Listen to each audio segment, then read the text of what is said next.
It's time for the Film Crickets with Jay Fortier, Chris Martineau, and Melanie Howerton. On this week's episode, our good friend Mike Hsu returns to the show and helps the Crickets on their month-long review of Christmas movies by reviewing the 1983 Christmas comedy film, A Christmas Story. Only one thing in the world could have dragged me away from the soft glow of electric sex gleaming in the window. Does it stand the test of time? Let's find out. Your Film Crickets are on now. All right. Hey, friends, and welcome to the Film Crickets. It's a podcast where we review movies from 1980 to 1999, decide beyond a shadow of a doubt whether or not these movies stand the test of time. I am your co-host, Jay Fortier, and I'm along normally with my friend Chris Martineau. He is absent once again, but Josh Dolan joined us last week to fill in for Chris, and he's doing it again. Josh, welcome.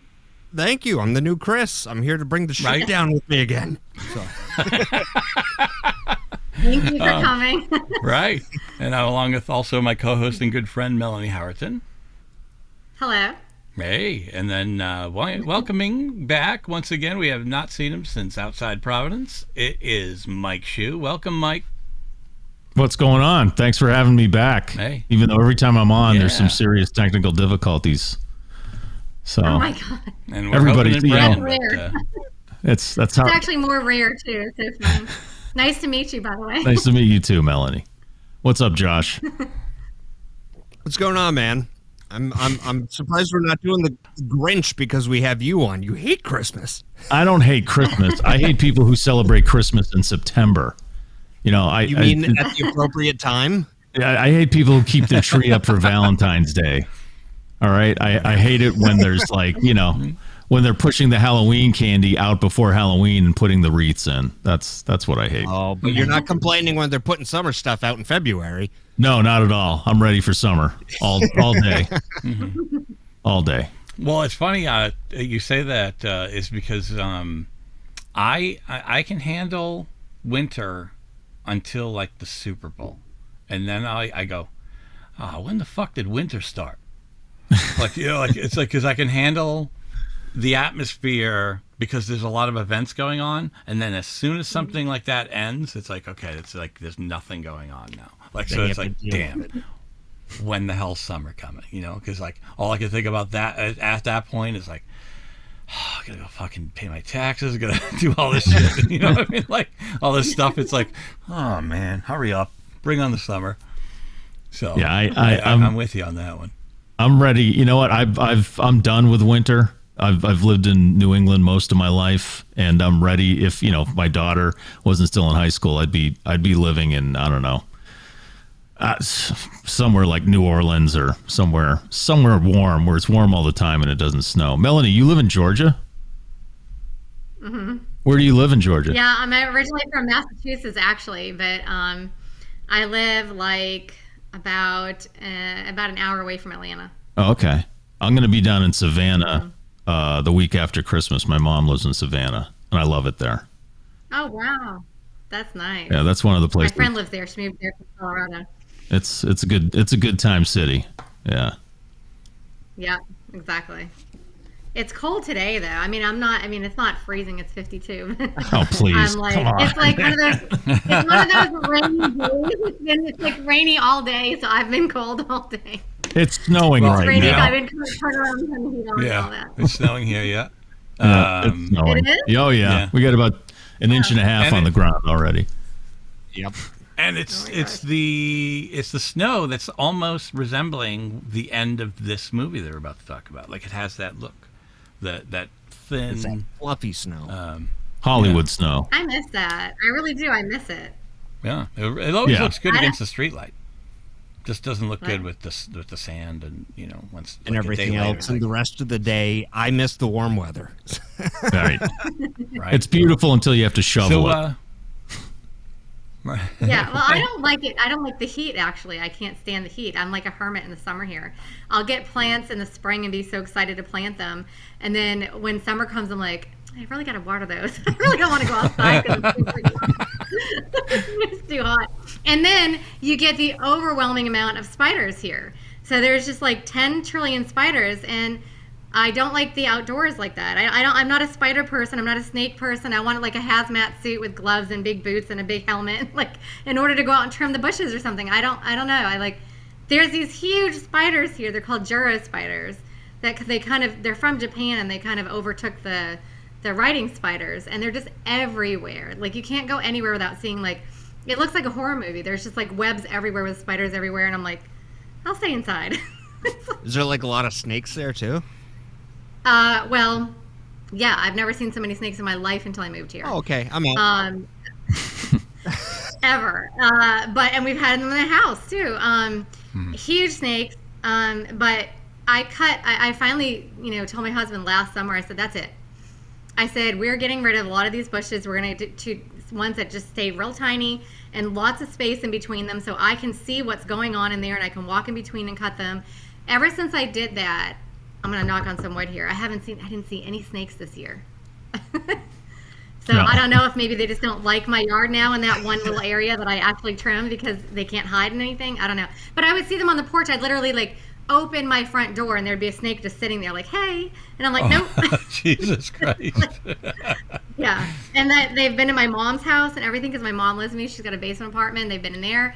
My next door neighbor, she walked down her basement stairs, which is beautiful. It's all finished. And there was like a freaking snake skin hanging from the ceiling going down the stairwell. And she was like, oh my God. Like, it's like, they're everywhere. There's snakes everywhere, spiders everywhere. Yeah. Sounds like a wonderful place to live. Josh can't even look at a picture of a snake without freaking out. I can't. Yeah. I That's can't. his biggest You fear. don't like it here. You die. Well, If you live more in the city area, you're not going to see that, but I'm a little bit more in the country, so. oh, man. Yeah, I can't do pictures. I can't even do toy snakes because you don't know if they're going to come to life or not. So, I mean, like. Sounds like a Christmas movie. Yeah. Right. I think we should make one about that. Christmas snakes. Right. Well, why don't we run down when was the last time people saw it prior to today, or yesterday, this week, if you watched it, if you bothered to. Mike, you're the biggest fan, I think, of this film here. So when prior to, if you did watch it for this week, when was the last time you saw it? 2 days ago. I since just to prepare, but I see it like 2 or 3 times every year. I just love it. I love it. It's an awesome movie. It's I don't know, it's a toss up between that and Die Hard as the best Christmas movie ever. And I'll fight anybody on that. Thank you very much. Did you hear our episode? Probably not, huh? No. It was called "Is Die Hard a Christmas Movie?" and both Chris and I said no. So I'm sure you'll be very thrilled about that episode if you bother checking that one out. So Melanie, prior to this most recent time, do you follow the same? Do you watch it a lot? I watch it probably at least twice a year, yeah. And this movie is the movie. As soon as it becomes Christmas morning, I come down the stairs and stick the DVD in, and we watch this all Christmas morning. And then we put in Christmas Vacation. And then Home Alone, and then like all these like. But this is the first one we put in. It's the thing. It's like a tradition. Every Christmas morning, I come down and stick this in. So while the kids are opening their presents, the Christmas story's on TV. But TBS like blasts that thing like all like 24 straight like on that. I don't know. I just always stick it in the DVD. That way I know it's going to be there, and I know it's. I'm just saying, don't they do like a whole marathon of just back-to-back Christmas? Yeah, they show it 12 times in a row, starting on the 24th into Christmas morning. Yeah, they've been doing that for a while. You're ready for it. Yeah, it does great. It does great for them. Well, I mean, it's not a bad idea. I guess like if people are busy doing their own thing, so they probably lose ratings anyway for just people doing their own thing, So like, just put something on that maybe people will stop or put on as background noise. Because it is like for the most part, a safe movie to put on. It's funny though. I put it on last night and like, son of a bitch. Like, and I'm like, whoa. Like I have a 7-year-old and he's like, can I say that? That's his favorite thing to say when there's stuff on like that. He knows it's a bad word and he's like, can I say that? They're saying it. So Josh, I don't last time remember you saw this? The last time I saw it, probably last year. but I've seen it so much that I can just think about it, and it's like I'm watching it. That might be the second Christmas movie next to Santa Claus that I've seen the most. Because my mom also did the same thing. She would always put that in the DVD player like Christmas morning, and we would have that on all day. And we even for a few years we started going to a Chinese food restaurant for for our Christmas dinner, and I kind of liked that more than the like turkey and like the second Thanksgiving. I was like, why don't we go to the Chinese food restaurant anymore? And that's funny. That was like more Christmassy to me than like the turkey and stuff for some reason, just because of this movie. But I've seen it so many times. I don't even remember when the first time was. I know when I was like 10, I got a Red Ryder BB gun because of this movie. But it's a solid second or third Christmas movie for me. Nice. Now my son keeps asking all of a sudden last night, like, "Hey, can I have a BB gun?" I'm like, No. I don't even know if they make them anymore, and no, because they see a kid with a gun, they call the cops. No, that's right. That's what happens. Very different time now. They call the cops.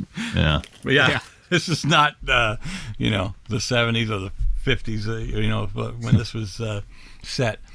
As far as myself, I grew up watching it. I saw it many times over the years. I didn't always like as much lean into this as much as other films, but it doesn't mean I don't like it a lot. I like it a lot, but maybe love might be strong for me. But we all have our thing. Like I love Christmas Vacation.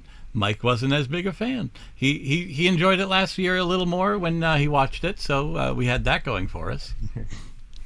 Right? It was okay. Yeah, Mike? I mean me this movie is just it's like you were talking about the language, and it's like it's obviously his dad, the old man, was a big time. He used profane language quite a bit, but it was just implied. I don't know. It just seems like this family is the most relatable family of all the Christmas movies to me, and I think that's why it's so popular, or it gained popularity. It wasn't popular at first, and I think that's why I like it, because these are people that are eating meatloaf every day. Their house looks really lived in because they have 2 kids. And anybody who has kids know your house is never going to be clean ever again, whether you have 1 kid or 10 kids. And that's why I love this movie so much, because it just seems I don't know, I relate to it more than any other Christmas movie. This one and It's a Wonderful Life, I think. Oh, that's so good. I love that movie. Both of my girls, they're teenagers, and they hate this movie. They hate it. I don't know if it's because I've always had to put it on every Christmas morning, but they literally hate this movie. Especially Emma, my older daughter. She's like, I hate that movie. And I'm like, you just need to sit there and then watch the whole thing. And just, and she's like, no, I hate it. It's just boring. I'm like, it is not boring. Just watch it. But she literally hates it. She likes Christmas Vacation. She does not like this movie.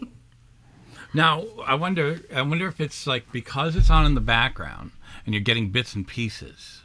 And this I mean, if you're watching this in spurts and it's not like where you're fully engrossed and you're really like understanding what's happening, there's some scenes like the kid screaming because the tongue is stuck to the pole, like the kid the Farkas guy or whatever his name is, he's kind of annoying. Like when stuff like that is happening and it's just background noise and you haven't really fully watched it, I can see that being something people go, screw that, I ain't watching that dumb movie. Where that would turn them off. And I made them watch it. I made them watch the whole thing before, but I don't know, they just thought it was boring. And so now I play it all the time, and I think it's because I play it so much and it's in the background, like you said, and they're not really paying attention to it. When I played it for them the whole thing, it was just it was such a long time ago, they probably don't remember all of it. So now when I am playing it in the background all the time, they are just seeing bits and pieces, and they're like, I don't want to watch that. And I'm like, they probably watched it at the wrong time. Just strap them down and have their eyeballs open, force them to watch it. Clockwork you should do that. You should do that, but do it for the 24-hour TBS marathon and make them sit there and watch it over and over again, 12 times over and over again. Then maybe at the end they'll like commercials. That would be so funny. with commercials. And then they're gonna grow to hate that and me more. My mom forced me to watch this movie. It's like, There's a lot of different iconic scenes. There's people. I love it. Peter Billingsley is great. He was in Elf, by the way. I don't know if anybody ever noticed him in Elf. I saw that today. I was trying to look up what scene he was in, but I couldn't find it. He's the elf, like the one with the clipboard going. He's the foreman. Oh, Good. Oh, okay. He had the he had the God, goatee. You're not a even cotton-headed Lady Muggins. You're special. Wow, I didn't even know that. Yes. That's so funny. I didn't even know that. I know. It's not like now he's in the new movie, so like maybe he's a little more recognizable. But like people hadn't really seen him for years, so it's like I could see it not officially landing where people recognized who he was. Yeah. So let's quickly run through the IMDb rundown. It's A Christmas Story from 1983, rated PG, 1 hour and 33 minutes. And it's directed by Bob Clark and Gene Shepard. Is it Gene Shepard? Yeah. He's the guy who wrote the novel, and he's also the guy who is the narrator. Right, and so he's the adult narrator, and so we got Peter Billingsley as Ralphie, and then Melinda Dillon and Darren McGavin, the old man. It says the old man Parker. That's right, the old man. Scott Schwartz playing Flick, and Gene Shepard as Ralphie. Ian Petrella as Randy, and R.D. Robb as Schwartz. So we'll stop there. Oh, one last thing, Melanie. Zach Ward, the guy who plays Scott Farkas. Yeah. We have another connection to Freddy vs. Jason. He's in that. Yeah, he's the kid that's sitting in the bathtub of blood. It's just so funny. I just looked him up 2 seconds ago. He has another lawsuit. You know what I'm talking about? Yeah, they're the one with the yellow eyes. Yeah. No, but I'm talking about. I swear to God, they were yellow eyes. Yeah, I know you. Yes. And he did have yellow eyes. He still does. He really does. Spoiler alert: Yeah, he's a cop in that town now.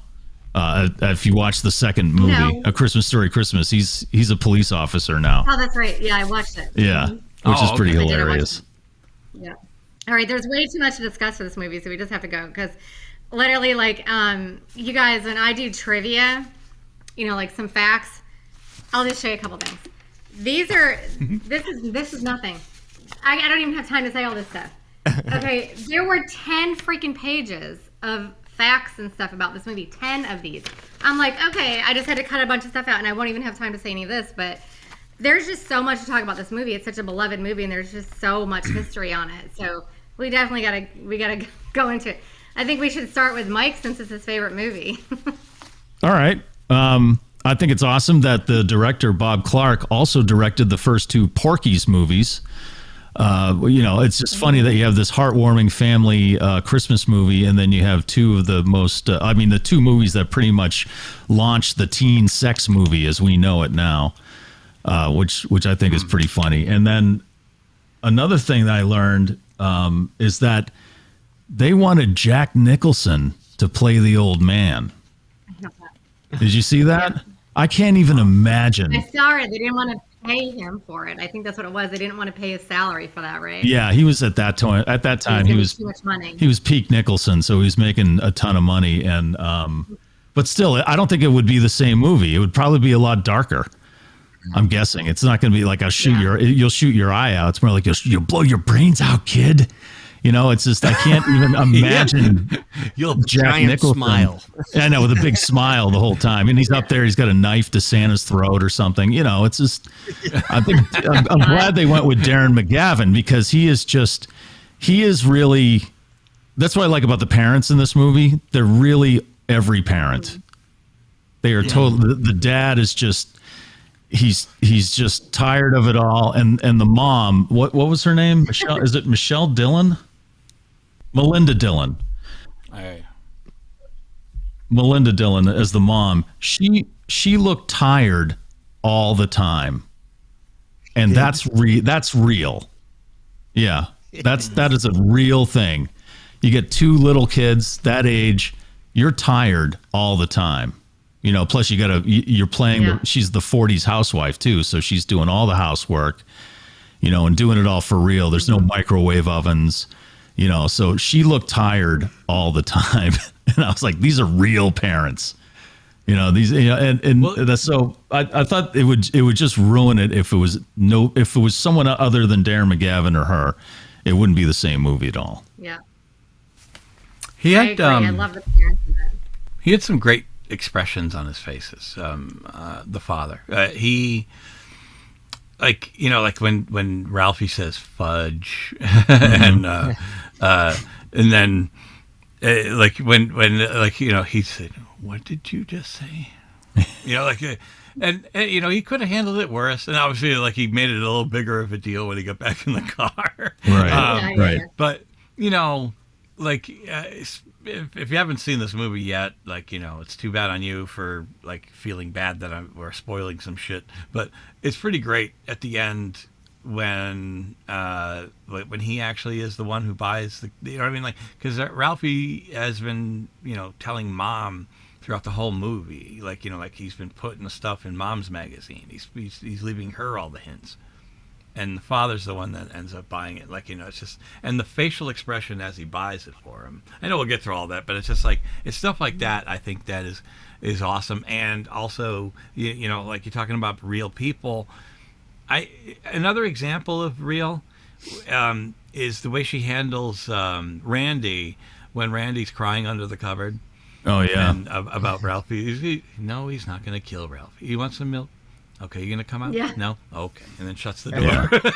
Like, and then the dad's face when he comes out from under the sink, and the dad like looks and just is like, "I'm just too tired," and he kind of just looks away. You know, I don't want to ask why he's under the sink. Like, okay. You know, it's like, okay, fine. I'll just, good. you know, I just got home from work. I got to let that go. Yeah. Mm-hmm. And I love how the whole movie is narrated. I love that the entire movie is narrated from a kid's point of view. And I love, even when you were saying that the mom looks tired all the time, it's like, my mom hasn't had a hot meal in this many years. You know, it's like every single time she goes to sit down, people are like, will you get me that? Can you get me that? And she's, okay. I'd be like, get up and get it yourself. You've got two legs. What the hell? But, you know, it's 1940s. I didn't even realize it was the 40s. I thought it was the 50s. But, like, you know, it's one of those, it's that, you know, makeup, like, of the American family. So it's like, you know, roles were a little on the defined side, you know, like, so it's not like that crazy of a thought, you know. I mean, today it is. It's a little more like, what? Like your expression, I mean, there probably wouldn't have happened. Yeah. I'll do that to a certain point before I'm like, you got legs. Like, right. It's right there. Get up, I'm eating too. She does stand up for herself in other ways, like, you know, like knocking over the lamp, or you know, like she obviously was not happy about that lamp. And, you know, like, that was never proven, Jay. That was never proven. Okay. Allegedly, never proven. Use the word allegedly, please. It's a major award. Well, she looked really thrilled when it happened, and then isn't she laughing in the background when he's like, like. Oh yeah, when he's trying to put it together. Over it. That is so funny. Like, she's sort of like in the background, it's a little blurred. If somebody put that lamp in my freaking front window, I'd be like. But I mean, like, the thing is like you said, in the 40s or whatever it is, because I would have told my husband, that is not going there. Like, there's not even think about it. But I'm like, nowadays, like, the women are more in charge of, like, I mean, I guess they were back then too, the decorating and everything. So I think, I mean, any woman would have had a heart attack. They worked so hard on making the house look good. I mean, if it was for most guys, they'd probably sit around they'd be happy with a big bean bag and a huge, like, you know, 60-inch or 80-inch TV or whatever with just bean bags on the floor, you know.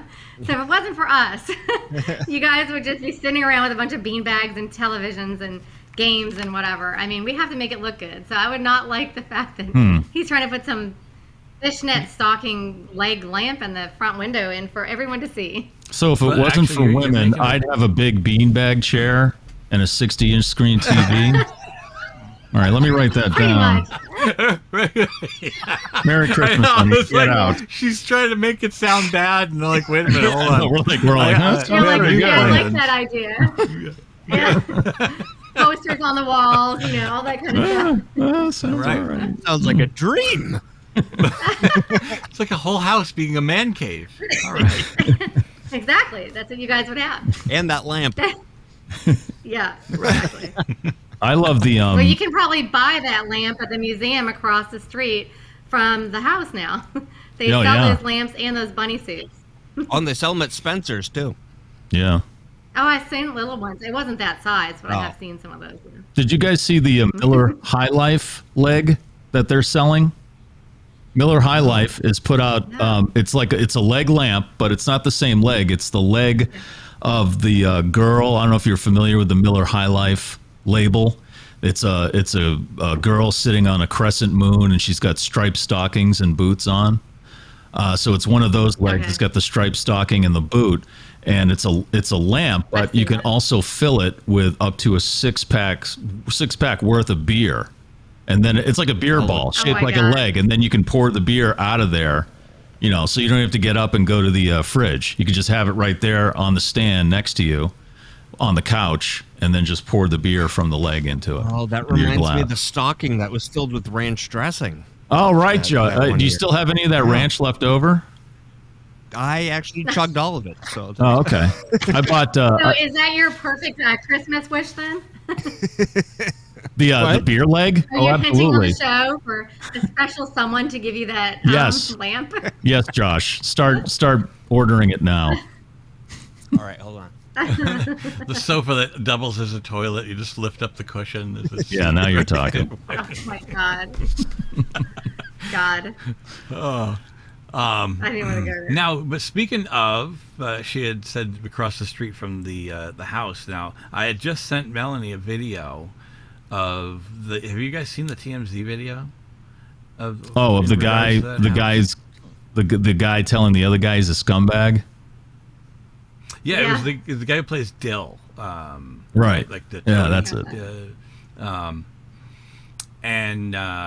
Basically, like the owner, because you can pose in front of that house, like they say that this is the house, you can pose in front of it. Well, that's the actor, right? Yeah. There he is. Look at that. Right now he is posing in front of the house, and from the side you hear, "Get the fuck off my property!" Like the guy just starts screaming from across the street, and he's like, "This guy's a fucking scammer. No, don't trust anything this guy fucking says." He's like, "Well, why don't we talk about it?" No, you can fucking talk to. It's like, holy crap. It's like some shit what was he doing? What was he doing that pissed this guy off? Besides taking pictures, was he like charging people? It must have been I have something it. from the. Oh, You okay. got it. found The it. actual reel. No. I mean, the reason. I mean, Yeah, so basically what the owner thought he was doing, and I guess like the actor had contacted him before in order to try to buy this house or something, and I think didn't have the money for it or whatever, and he was trying to do a GoFundMe campaign so he was really upset because he thought that this is what he said. He goes, "I have no association with any GoFundMe campaign. I am not selling the house through GoFundMe. So the fans should not contribute to that fund under false pretenses, thinking that their money is going to be going towards buying the house." So he thought the guy was completely trying to scam, and the reason why he was taking pictures in front of the house was to do some sort of a GoFundMe thing. That's what he said. Oh. that was pretty extreme. Yeah. Like, I guess he it was had tried to scam. He thinks he tried to scam him in some way before when he was like interested in somewhat maybe purchasing the house or something. But I think in this world of cell He phones, there's a apologized. way to maybe talk to the guy without turning it into a TMZ video. Yeah. Maybe that was In part of front the of all the plan. people. Right. Yeah, I guess. I try to go my whole day without being on TMZ. Not that I'm a big threat to be on TMZ, but I think if I was involved in anything famous in any way, I'd be like, let's just stay the fuck off TMZ unless it's for a good reason. I've seen them follow people I feel bad. People like Hugh Jackman walking his kid to school. like, hey man, like they're just following him Yeah, the whole time. He's He's like, no idea about. and he's got to like sit there and go, yeah, like, you know, they just smile and kiss his son goodbye, and it's like, what? And then, you know, when they show the kid, everybody in the studio, they're like, yeah, man, what a great guy. It's like, fuck, you know, the guy's gonna like walk on eggshells all the way to school just because you're fucking filming him. The thing is too, what's funny is there was one time they were following John Oates, and they're like, Mr. Hall. Mr. Hall. He's like, I'm Oates. Oh no! I know. Oh no! Mr. Garfunkel. I'm Simon. Yeah. All right, so do you want to get into like what the movie's about? Oh yeah. Well, I mean, no, I'm it's sure well. everybody's I seen mean, it. you know what? I think it's also one of those that, for the most part, if you haven't figured this one out by now, if you have not watched it, I suggest you do that, because like this has been on for years. Everyone that if you haven't figured it out, a kid wants a BB gun. That's his fantasy gift. I don't think we have to go over everything. Right. It's about. I think it's more like the right to bear arms. Right? Yeah. Right? The Second Amendment movie. Yeah, that's right. Right. Yeah. That's fine. Oh man. No, it's Well, you like, know what they're saying? You know how everybody's saying that, you know, everyone's trying to discourage him, saying you're going to shoot your eye out, you're going to shoot your eye out. It says that, like, basically, like, bullets ricochet off of things, and that's, you know, why people usually have eye injuries, and kids have them more often because they stand too close to their targets. So they're standing too close to their targets, and then the thing ricochets and pokes them right in the eyeball. So there's just a thing about that on like facts of like BB guns and injuries and eye injuries. I looked up. I thought that was funny. So more kids are going to be known to have eye injuries because they're standing too close. how crazy is the Santa? Like the scariest Santa like possibly ever. Like they He made his takes nose. foot, ho ho ho, and just pushes him right in the head all the way down the slide. Right, but like they made him like the red nose, like it's like a painted red nose almost. Oh. And Well, and the elf is such an asshole too. The elf is like, even "Come the on, lady kid, elf. I want to get out of here. It's like, I love that. I love when he goes, I hate the smell of tapioca. I think that's an awesome line. If he thinks I'm staying after like this time, he can kiss my foot. Hey, kid. Hey, yeah. and that's probably literally how it really is. I swear to God, they're probably so tired, especially at the end of the night, and so sick of all these little snotty-nosed kids screaming and crying that their parents had to bring them to, and they don't want to go, most of them. They're usually petrified, half of them. Yeah. And they're screaming and crying in their laps or whatever, or maybe having some little accidents on their laps. Or I get to the very end of the night, you know, you'd kind of get sick of that too. They're not your kids, they're somebody else's kids, you know? That is Pass them to Ridgemont High. That is a breeding ground for some kind of sickness. I mean, you got to handle how many like at a busy mall, how many kids does a Santa have to handle? Like have them sit on them. I mean, not as many now, but I mean, that's back true. Before 9/11, I mean, there was a lot, but 9/11 or COVID? Which one? Both. It just gets less and less. Now, COVID would be like, sit over there, kid, and tell me what you want. Just say No, it's that. like they look at Santa's on Zoom now. Yeah, right. Then I would do it. My daughter is going to be 2 soon, and she's never met the Easter Bunny or Santa Claus because I don't know how I feel about the people that do the Santa Claus or the Easter Bunny at the mall. I'm like, am I really going to hand my kid off? I'm sure there's a Corey check, Josh. I'm sure it'll be okay. But will your daughter remember? That's the thing. It's like your daughter's 2. Is she going to remember sitting on Santa's lap? Like, is that crucial at that age? But through the Polaroids that I have. Yeah, I guess. All right. So it's mostly for you then. Yeah. Right? To get a picture with Santa and stuff like that. Well, it's also for her. So when she grows up, I look back and I'm like, oh, there's the Santa at the Arsenal Mall, which isn't there anymore. And then, she could look at and be like, there's the Santa at the mall. Those things don't exist anymore.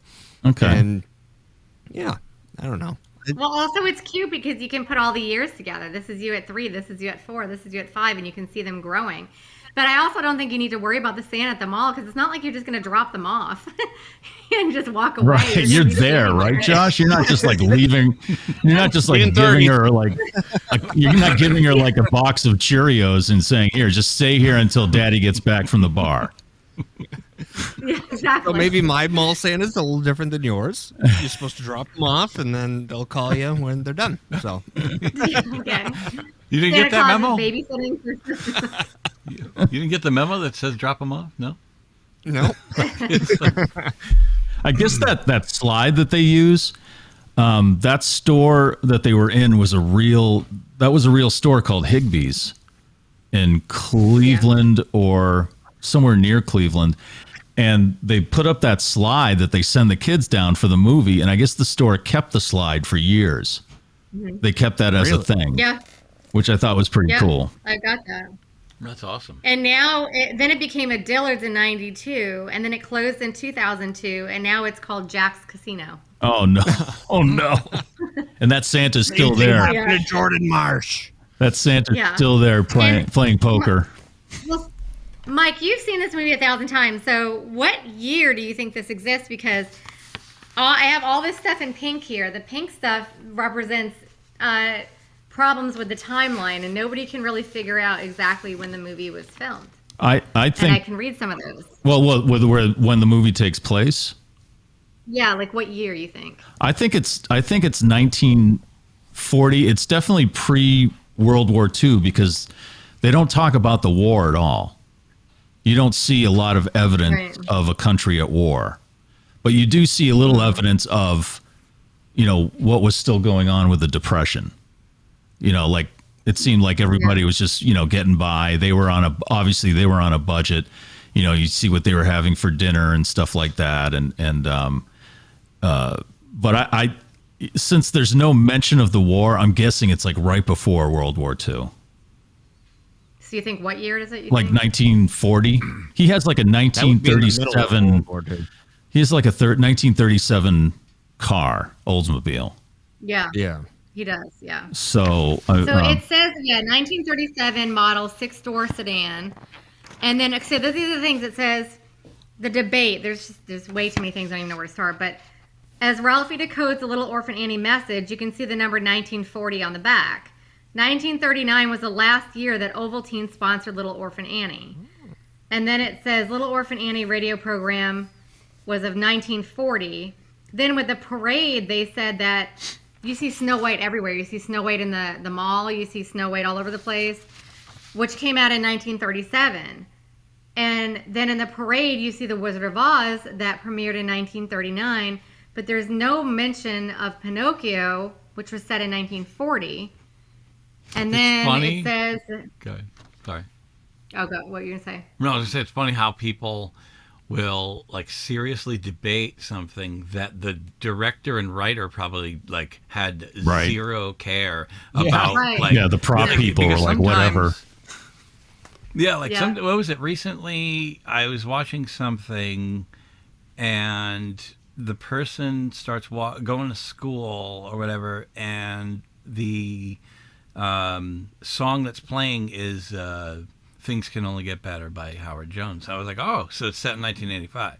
Then all of a sudden, there's another song that's like from 86. And then I'm like, okay, so this must be 86. Oh, it's like now they're showing 88. Like, I'm like, when the frick is this this TV show? Like, it's like, try to figure it out. You know what? Yeah. Like, Except with A Christmas Story, it's the Little Orphan Annie hardos. That's what it is. It's the Little Orphan Annie fanatics that are saying, "Oh, well, Ovaltine didn't stop sponsoring in '39. That can't be right." It's like, it also said that the ring. It says the decoder ring, which has the year of 1940 imprinted on it, can be seen at the bottom. But that wasn't also. It said they like, you know how we had that little thing. It said that it was actually by that year they said something about it being paper. Or something, but like it's just the diehard nuts. Like, they're like, oh no, that doesn't. Here it is. Yeah. Yeah, it said it was made from 1935 to 1940, and in 1941 the decoders were made of paper. And then it says that this is kind of cool. So this one says, little Randy opens up that toy Zeppelin and he's so excited about it. It says, however, the Hindenburg exploded in 1937.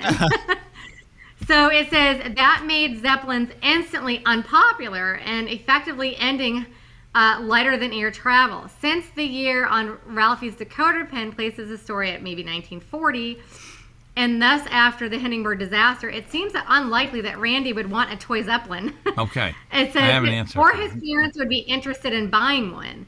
And then it says, in fact, in 1940, it might not have even been possible to get one. The original toy Zeppelin in the Christmas Story Museum House, according to the research, the company produced it that closed in 1931. So they got it on clearance. You know, like I said, the budget was tight for this family. It's a used Zeppelin. You're going to judge them for that? Why are you going to ruin Christmas for Randy? It's Randy's favorite day of the year. The kid was peeing in a onesie opening up that Zeppelin, and you're going to say, oh, well, 50 people died in a fiery hell because, they didn't check their nitrogen levels in New Jersey. Come on, seriously. Jeez, it's Christmas. Let Randy have his day. I love I love the tones that he uses. Hey, a Zeppelin! Yeah, like, hey, like that's just the way he mine. says it. Yeah. Oh, when It's he's so opening adorable. up everything. This is mine. This is mine. This is But mine. that's like typical Everything younger is brother, though. Yeah, Like, everything. I haven't opened a gift in years. My son's opening all of them for me now. Like I just like as soon as it gets on my lap, he's like, "Can I open it?" I'm like, "Sure, go ahead." But like all those people you just described, you just did all these like little debates right there. Those are all the people that actually just have beanbag chairs and TV. So you mean they're all men? They're all men? and Men they are have- the ones they that want to have- fight and argue about everything They don't all the even time? have a all lady to unmarried. clean up after them. That's right. They don't have a lady. What about, okay, so he said the old man is reading the Sunday color comics on Christmas morning waiting for dinner. The only Sunday Christmas in that period was 1938. Oh, for crying These are like out people loud. really trying to figure See? out what year this was. See, I they're mean, in a it's beanbag tough chair. with the movie because those things, and I've been in a movie where I've like during the shot I've noticed that like this doesn't make sense. I was in Patriots Day, which was about the marathon bombing, and someone was wearing a 2013 Red Sox championship shirt next to me, and I was like, that didn't even happen yet. And they left it in. But Josh, hey, Josh, were you really in Patriots Day? I didn't have any lines, but I was in it. Or were you though? You can hit pause and see my face, and I'm Okay. sitting next to it. Okay. 2013 championship shirt. But I did. That's so cool. Send me that link. I want to see it. Right. But I had no lines that I had to practice. I was just, the bomb went off and I did this. So that was it. That's good acting. Thank you. What was that? They also Yeah. say that, like, you know how he opens up a Frankenstein monster mask? These are people who are super technical. It was remember made that. with the likeliness of actor Glenn Strange, who played the monster in 1944, 1945, and 1948. Chances are whoever obtained this mask for the film didn't know one monster from the other. Oh my God. Stop. There were also 3 Frankenstein movies from 1939 to 1943. Each time the monster was played by somebody different, but the mask that he opened was from Glenn Strange. Jesus Christ! See, this is the beanbag kids. Yeah. Yeah. They're all In their just mom's sitting around basement. Yeah. Josh, those are the people who really hate Christmas. It's not me. It's those people right there. It's just nuts. Like you know what I mean? Like And listen, when we do this show, we'll have a serious debate sometimes about what the characters are thinking and what, like that's not realistic or whatever. And, but we do shut that part off when the show's over. Like we don't actually continue having that debate all day. Like You don't? These people are sitting around. But these people are sitting around like, they really screwed up there.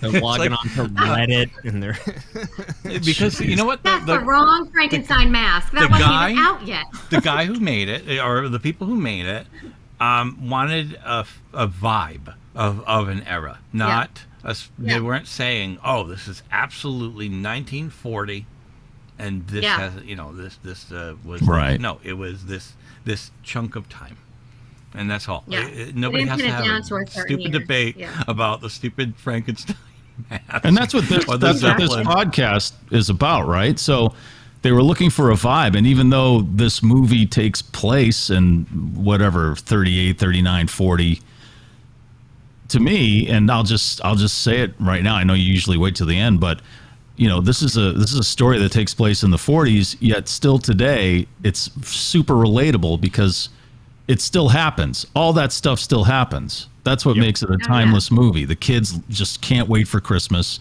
They're desperate for this thing. That the parents are just trying to make it through the holidays alive, and maybe get some sleep when it's all over. And living paycheck to paycheck. Right, exactly. Yeah. It's still stuff we can all relate to. That's right. Yeah, that's bringing a firearm into the house. Yeah. No, it's listen. Like I said, this movie's already very well known.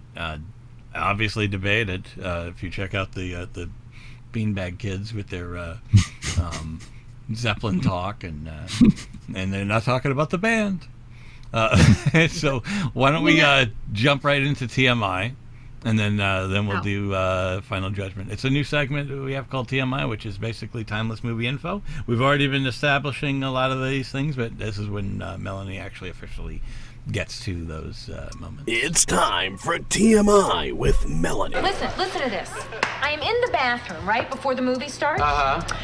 And I'm in the stall, and there's no toilet paper. And mine are at home in a display case above my bed. TMI, my friends. It's just TMI? Too much information. Say don't go there, but that's lame. Now, here's Melanie with your timeless movie info. All right, Melanie, don't be fragile. Okay, so I'm actually nervous about doing this one because like I said, there was 10 pages and I have it down to 3, and I don't like that. I always try to get it down to 1, so I feel like I'm just gonna have to skip around here. Let's see. The budget was $3.3 million. You scared Josh away. Yeah, look at Josh. He's had it. He's done. He just said, it's the beanbag people. Yeah. He has to go pee. We talk too much about them.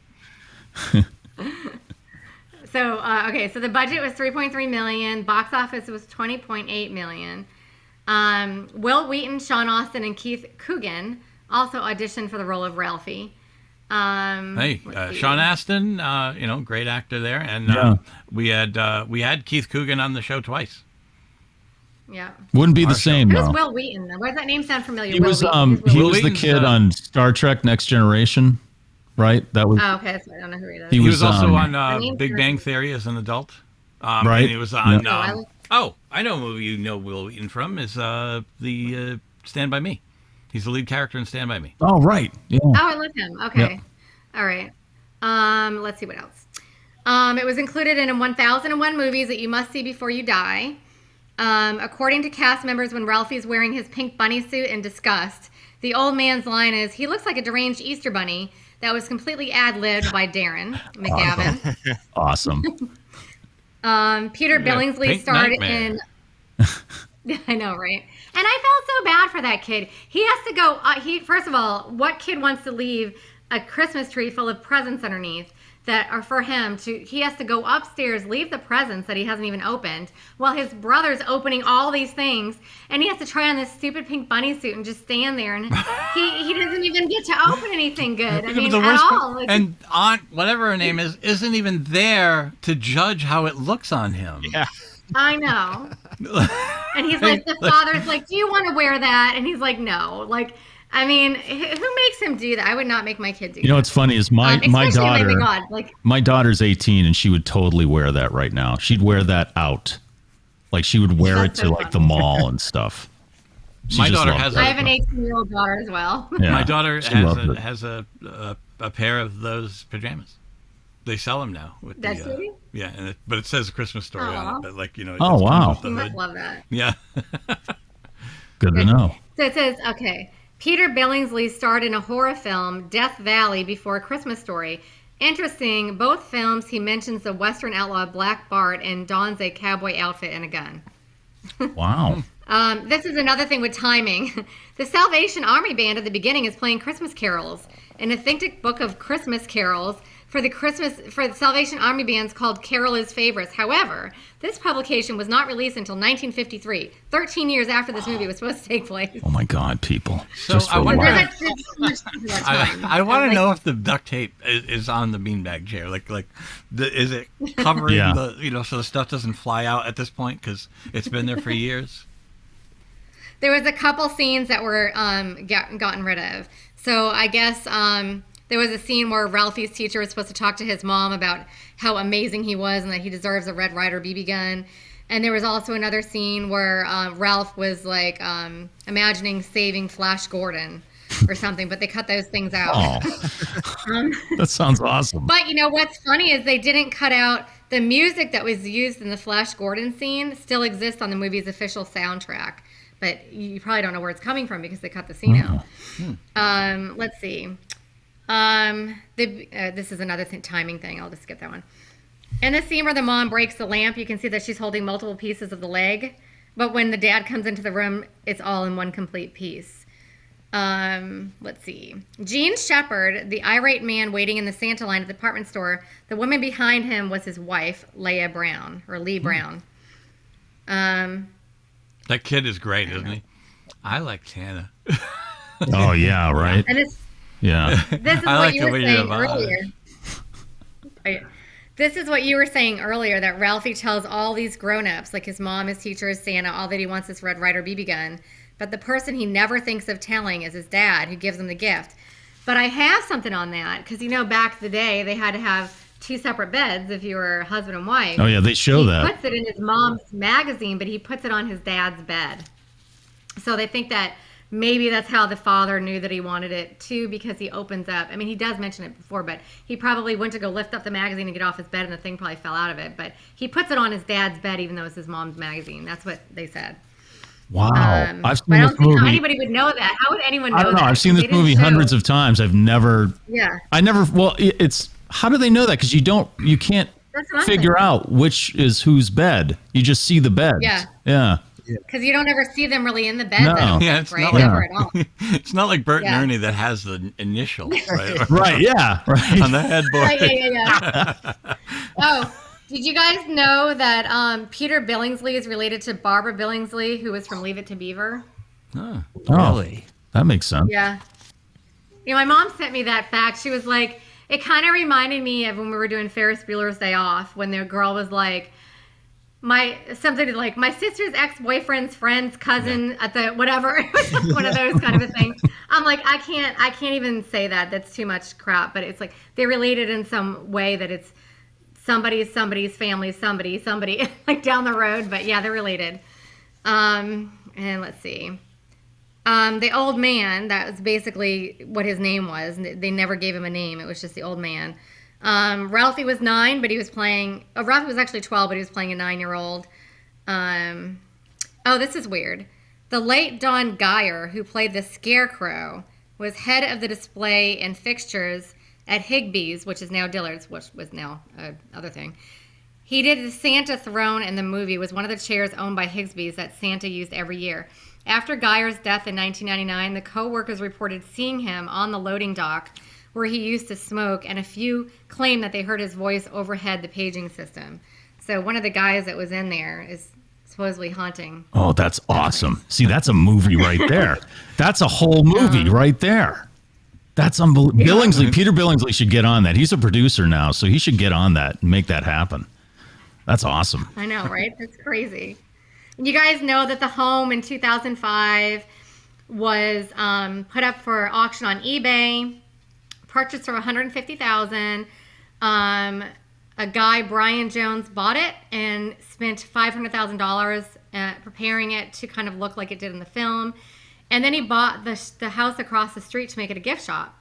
And he's got the leg lamps, the bunny pajamas, and a bunch of pictures and all that kind of stuff. And then the residents also sometimes rent out their driveways to tourists and stuff that want to come hang around. And he's got a slew of F-bombs for you. Melinda Dillon played another mom to a tender-age son who received a BB gun in Harry and the Hendersons in 87. What? Yeah. Wow. So he got it. Yep. There's just too much stuff. I don't know. I'm like, I know I'm going to skip like 10,000 things. I just don't even know where to go here. The beanbag people are going to be pissed if you miss anything. Just remember that. Beanbag people. You're going to get angry emails. Excuse me, but Melanie forgot the one part in 1929. You know, they're going to say well, I got that before. If you guys listen to when I did Poltergeist, I had so much good stuff on that, and I had history on literally everything.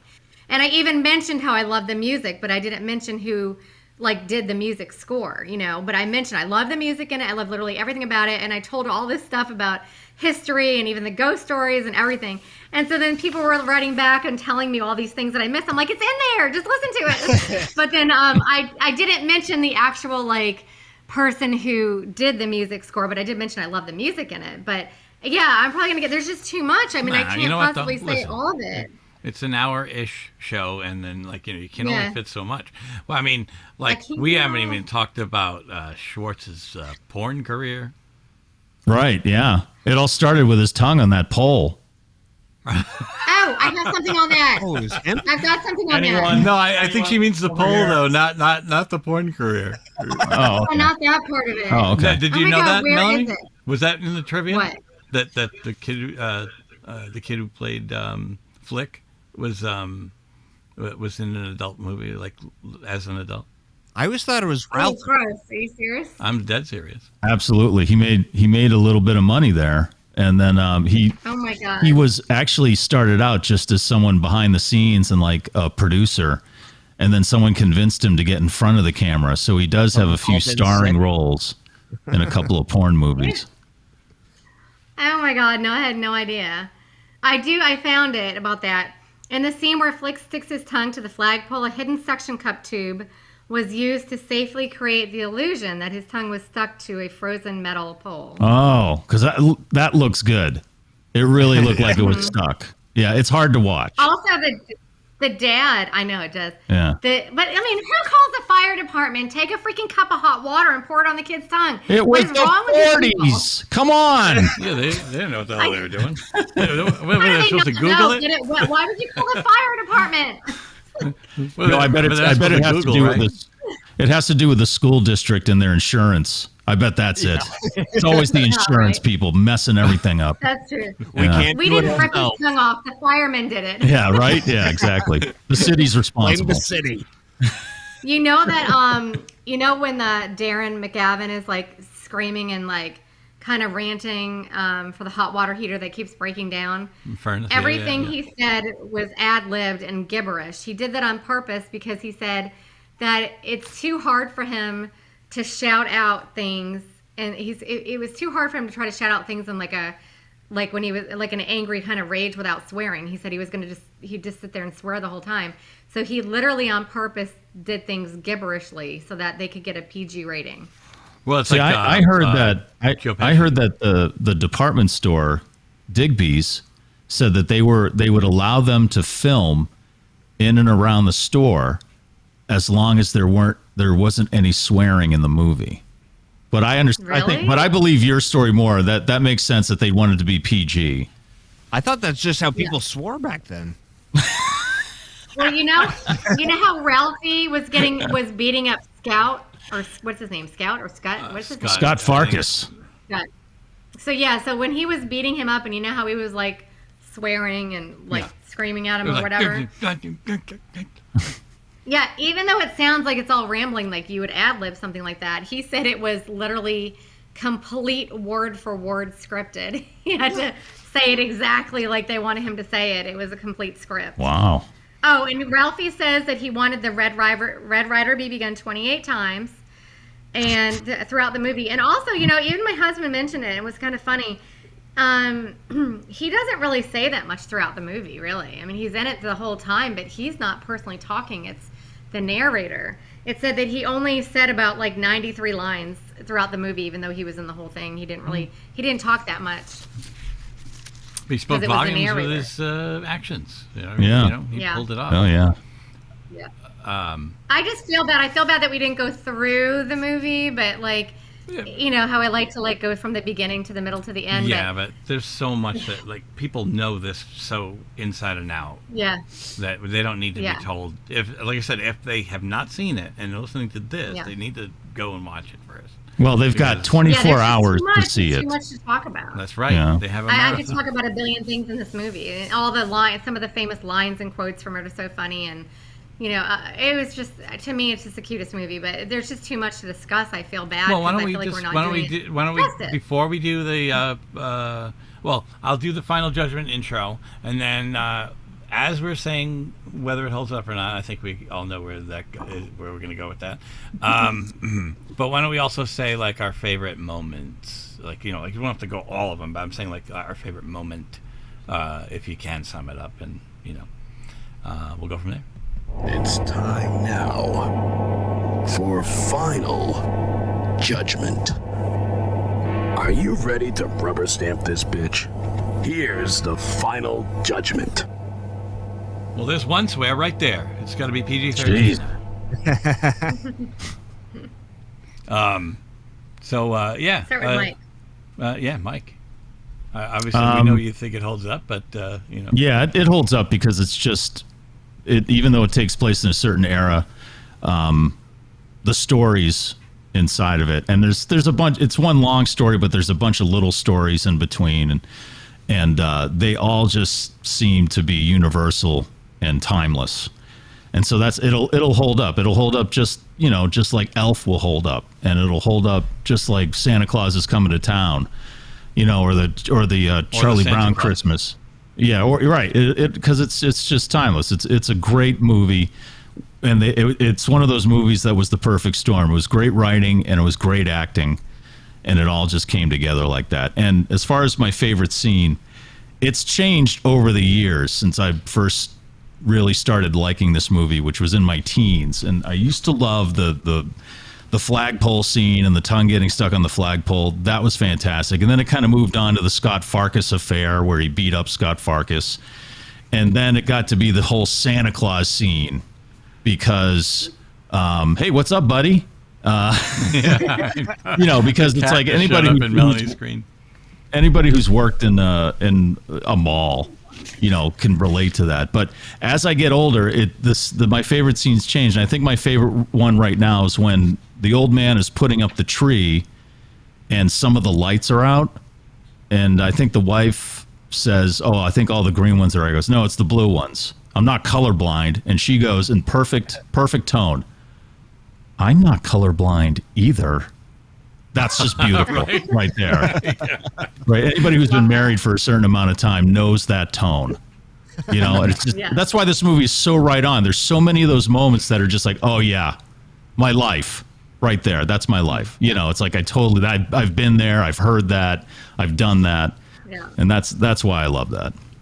That's awesome. Josh?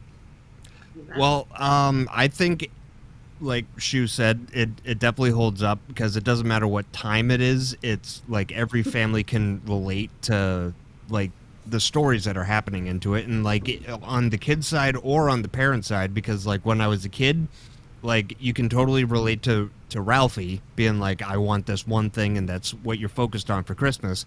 And now I kind of relate to the parents a little bit on the side of being like, ugh, okay. Whatever. But I think it holds up, and it's tough to put a finger on my favorite scene, because it's all kind of, I don't know. I don't really have a favorite scene in this one. It's just the whole feel of it. It's like that, for some reason, to me, is like a perfect time in history to have Christmas. It's like the most Christmassy time was that time. I don't know why, but yeah, that works. Melanie? Okay, so obviously it holds up. I mean, obviously. I mean, if somebody argues about that, I think they need some help. But and it's played every year, 10,000 times a year. Everybody loves this story, except for my kids for some reason. I think it's because I forced them to watch it too many times. I don't know. But everybody loves this. I think if I forced them to watch it again, maybe being older and like they saw the whole thing, I don't see how they couldn't appreciate it. Putting me on the spot here about favorite parts because there's just way too many of them. Listen, this whole thing is not a pressure thing. Like it's just more of a. Well, let's put it this way: I have attention deficit. Don't ask me my favorite bands because I change them all the time. Or like oh, it's my favorite movie. No, it isn't. Not anymore. It doesn't. Like so. Yeah. No. Oh yeah, I could never pick like a favorite song or a band or anything. Okay, so a couple things that I love. I love everything about the dinner table scenes. Everything with the dinner table, just how chaotic it is and just how funny it is. And then, I love every single thing about the dinner table scenes. And then I love the part where after Ralphie's helping his dad and he's all excited about changing the tire and then he swears when he loses the lug nuts or whatever they are. And so when he goes home, and the mom, because he was like, where did you hear that? And he was like, well, I heard it from my dad, but I didn't want to tell her that. So, so he's at home and the mom's calling. Do you know what Ralphie said? Do you know where he heard that from? And you can hear the lady on the background sounding like Charlie Brown, but she's going, what? You're like, she's like having a heart attack. Like, it's like, you can't, for her, there's nothing worse in the world than, oh my God, I swear, there's nothing worse than that. Like, she makes it sound like there's absolutely nothing worse that could ever happen. And then you hear the poor kid in the background getting smacked crap out of. He didn't even do anything. He's like, what did I do? Can you imagine how awful a feeling? Like your parents come around the corner and start beating the crap out of you. You didn't even do anything wrong. He doesn't even know what's going on. He's like, I don't even know what I did. Oh. I think back then you just have to suck it up and be like, I must have did something. Right. So I think it also holds up. I think I've always said any period piece will hold up just because it's not from the actual era that it's being filmed. It always seems to work better as far as like, it still feels great. It feels authentic. Except for a couple of beanbag kids, but forget them. I think stuff like that, and the fact that maybe some people like your daughters don't like it, but like other people like seem to grab onto it every year. It wouldn't air for a 24-hour marathon or whatever if people weren't still caring about it and still watching it every year. And nobody would care that this remake or reboot or whatever the hell you want to go. It's hard to even call it's a sequel. But I guess it's a sequel. Yeah. Just much later. Also probably pretending that the others don't exist. The one with Daniel Stern playing the dad. Like, forget it. Did you hear about that, Mike? No. They did A Christmas Story 2 with Daniel Stern playing the father, and it's like they also did another one where it's a summertime. I knew that. Yeah, I heard of that one. That just didn't. I mean, I hadn't seen it, but it sounds terrible on paper. Yeah. I'm guessing it's bad on screen. But so I gotta say, my favorite. It's. I would lean towards him beating the crap out of Farkas, and I think it's because. I feel everything he feels when in that scene. He really, really makes you feel it. Like when he's like just wiping his eyes and he gets really pissed and he starts beating the shit out of him. And then when he turns towards his mother and starts crying, it's like you feel really like I feel that emotion because it's like that's not him. That's not who he wants to be. He felt he had to be at that moment, and then it's like all those emotions took him over. And I just thought it was really done well. So like, if and you love the mom for like not telling the dad, right? Too. Yeah, she was very. That's her. That's her. I think that's her best part of the movie, as far as playing a mom, like taking him home, putting the cold cloth, on the back of his neck, telling him to be calm. Go lie down until your dad comes home. It was like so very mom. It was just both of them were so perfect as the parents. I can't imagine anyone else playing those roles. Yeah. Can I bring up the scene at the end when they go to the Chinese restaurant? Yeah. Yes. Okay, so Melanie, I don't know if you found this in your notes, but the staff, The music, well, the songs. well, yeah, the staff of the Chinese restaurant were Yes. told to do one thing, and I believe Melinda Dillon, the mom, and Oh, I have that. and the two kids Yeah. were told that something Yeah. else was going to happen. So them Yeah. coming out and singing and then Yeah. bringing the duck out with the head still on it, all that, they had no idea what was going to happen. So you have a really genuine, it's smiling, Yeah. right? All that was a very genuine reaction at the end Yeah. with the mom and the kids. I thought that was, when I learned that, I thought that was just amazing. It's They fantastic. said that like they gave her particularly a different script, so she Right. didn't know what was going on. So she had no clue it was going to come out with that head and that neck. And when the guy cuts the head off in front of her with her, like the whole like that's all real because she did not expect that at all. But And the laughter. because she was gonna, yeah, they said apparently everybody else knew what was going on except for her. She didn't know what was going on, Oh, that makes and they it did so it on much purpose better. because they wanted her to act like that. That's so Yeah. funny. That's cute. That is so cute. There's so much stuff. There's so many things, so many good things to talk about this movie. So many different scenes that we didn't talk about. So many different, just everything. I mean, I feel like this movie is such a big movie that I you love could their talk vocal about it for tones, like 5 too. episodes. You know. The vocal Huh? tones on the singing is great, like because it's very Yeah. like, "Hey!" you know, like Yeah. It's just bad just so singing, great. right? right. Well, they did say. I do have one thing. They said in the beginning of the movie, 2 songs were played. Which I have that, and I just ran into what you said too.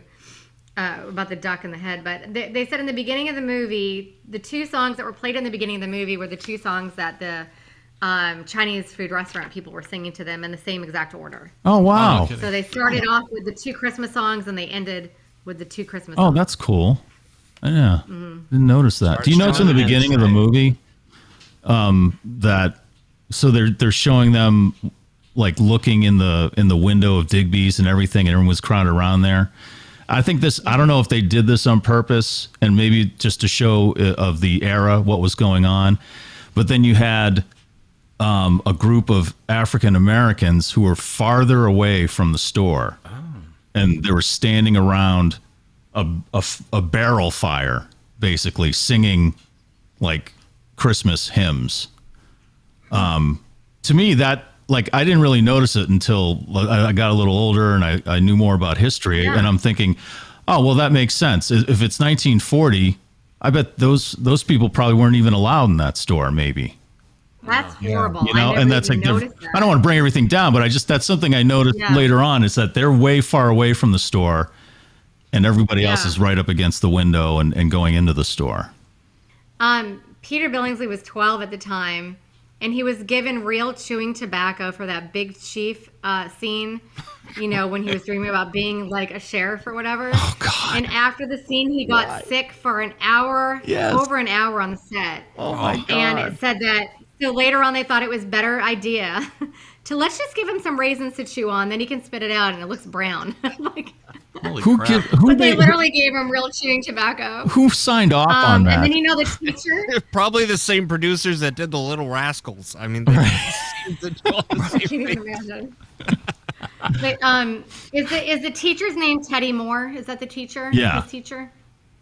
It says she was 8 months pregnant at the time of filming, but Miss Shields could not be shown as an. This is just weird. Like it said that she couldn't be shown as an unmarried mother in the 1940s. Right. Who's to say that she was unmarried? I mean, why does she have to be unmarried? Anyway, it says that so what they had to do was pad the rest of her entire body down, so they made her look fat for the movie so that she didn't look like she was pregnant. But why? I don't understand that. Why? How would we know that she's not married, and why does she have to not be married? Yeah. I don't know. That's got to be like an era, something of the era where like if a teacher's pregnant, or I don't They know. were worried about the beanbag kids. Yeah, that's. They're like, you know, we Which is can't generally cover all everything, guys but at without least we'll kids. cover her body. People are going to ask questions.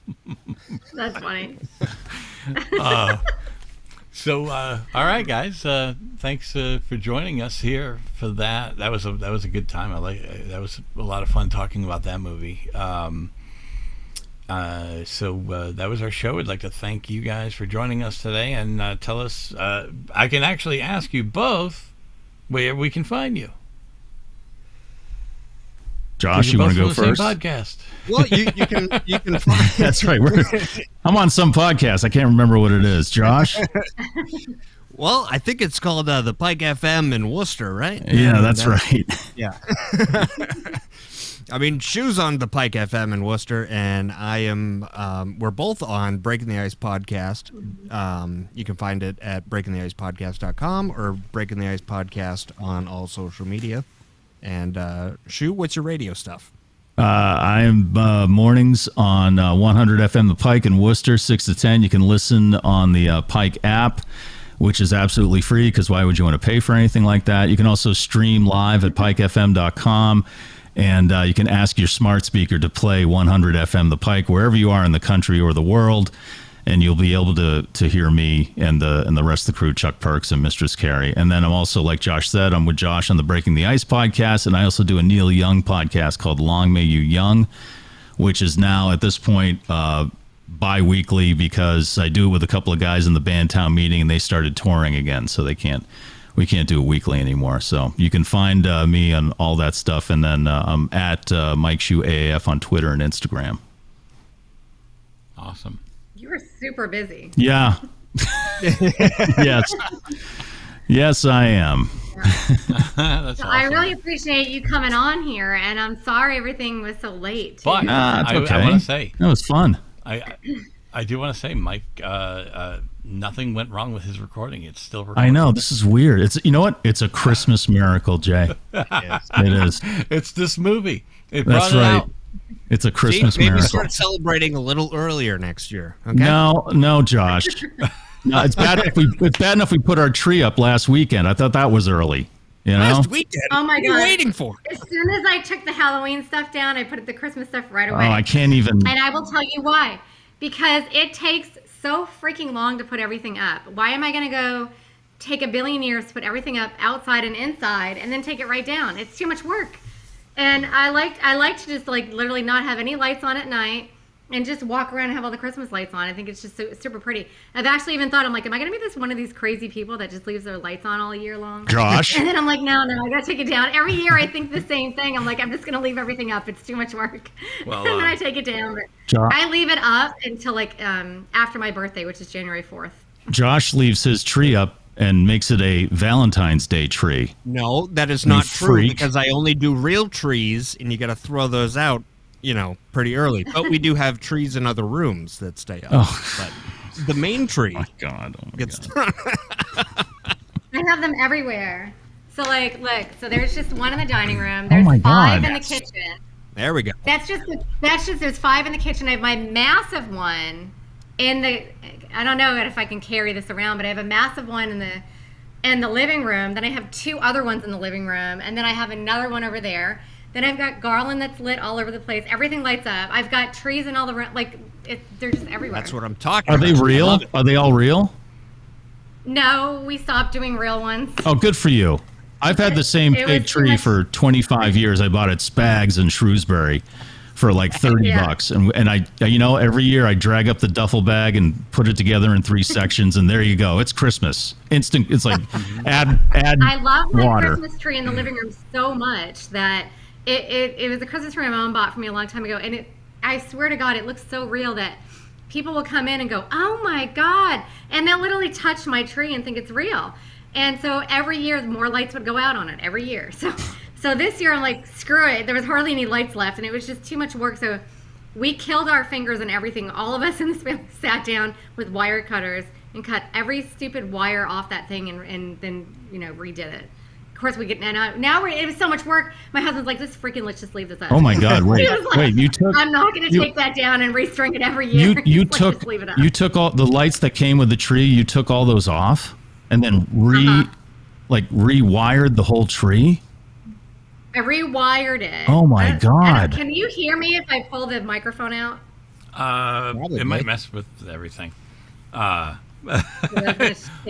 I had a tree. I had a tree that the lights were already on it, and then when those died, I don't know. We just got lights and strung them up on top, but we didn't even but that's dedication. I mean, going in there and rewiring the tree. Oh my God. Okay, so we didn't do it as good as you're saying. So okay. we took every single wire off. I mean, it literally hurt my fingers for such a long time because to sit there with wire, I'm telling you, it just hurt so bad. But the house was a mess because we had like pieces of wire all over the place forever because we couldn't do it all at once. I mean, it was a daily thing that you're like, oh, let me go cut the wires off the tree. And it was like multiple people trying to help us do this. And then, so then when we finally did do it, when we restrung it, we went in and out of the limbs, in and out, every single limb, in and out. But this is the thing, they're not clamped down. We probably could clamp them down, but they all string up to like plugs on the inside of the tree. So I don't know what I'm going to do. So we go to take this down. I feel like we're going to have to like rewire and put the strings on every year. No, don't. So my don't husband's do that. like, it took us so long to do it. He was like, fuck it, let's just leave the tree up. This is too much work. It's like, I'm not taking it down. And so I thought, should I just leave it up? Should it just become like just a tree in the house? Like, the Valentine's tree, see? Yeah, Valentine's tree, 4th of July tree. Easter. Yeah. Right. My hairdresser knows me there. She goes, that's going to drive you crazy. I told her, I'm like, I don't know what to do with it. Like, should I just leave it up because it's so much work? And she goes, that's going to drive you crazy. I know you. That will drive you crazy. You'll end up taking it down and you're going to have to do it all over again. But at least all those lights are off of it now. And honestly, it doesn't weigh as much, to be honest with you. But I do love the scene where they're sitting at the, looking outside at the end, just like, like looking at the pretty snow and the lights. So I think that's a great way that they ended the movie, and it's a good way for us to end the podcast. I'd like to thank Steve Lavoie for doing our voices. He's the guy that showed up at the Railers game. He went on your show for a little bit, talked to you guys. And did he? I also like to, yeah. Oh, that's right. He did. That's right. Yeah. He had a sweet mustache. Yes, he did. A nice mustache. Yeah. He's got the Bull Hurley mustache. If you guys are familiar with the movie Over the Top, I call it the Bull Hurley mustache. So also like to thank Draco and the Malfoys for our theme music, and please remember to like and subscribe to our YouTube, and like this video, that would help. I am Jay Fortier, and on the behalf of the absent Chris Martineau and Melanie Howerton, I'd like to thank you for joining us here on the Film Crickets. And until next time, movies may not age like fine wine, but we drink it anyway. Bye. Film Cricket, chirping about movies.